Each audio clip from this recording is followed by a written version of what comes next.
اوعى وانت بتتسحر تاكل حلويات او حاجه فيها سكريات. ليه؟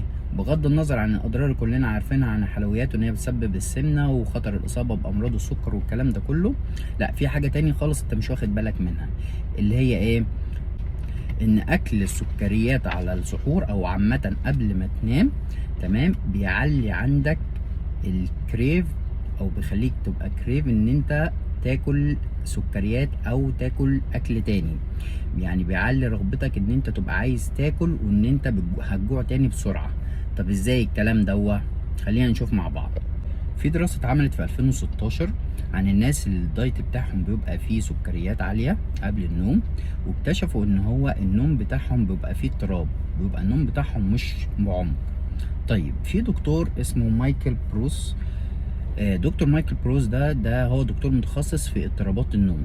الدكتور ده بيقول لك ايه بقى؟ ان انت لما بتاكل فعلا حاجات فيها سكريات قبل ما تنام، ده بيعلي نسبة جوعك اكتر، وبيخليك تجوع بسرعة، وان انت بتبقى نفسك او بيزود رغبتك ان انت تاكل حاجة فيها سكريات او تاكل بزيادة. تمام.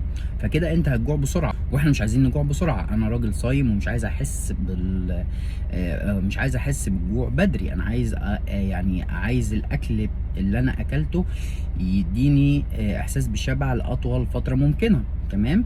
والسبب في كده ان انت لما بتاكل الحلويات قبل ما تنام او على السحور، ان انت مستويات السكر في الدم بتتلخبط عندك خالص، بتعلى خالص وبتنزل خالص تحت المستويات الطبيعيه، فخلاص انت كده هتجوع. النتيجه اللي قالها الدكتور مايكل بروس. تمام. طيب في حاجه تاني، ان انت اصلا لما السكر سبب لك اضطراب في النوم وان انت ما نمتش كويس، هيعلي لك هرمون الكورتيزول، ولما هيعلى عندك هرمون الكورتيزول الطبيعي ان انت هيزيد معاه هرمون الجوع، فده نتيجه تاني ان انت هتجوع بسرعه.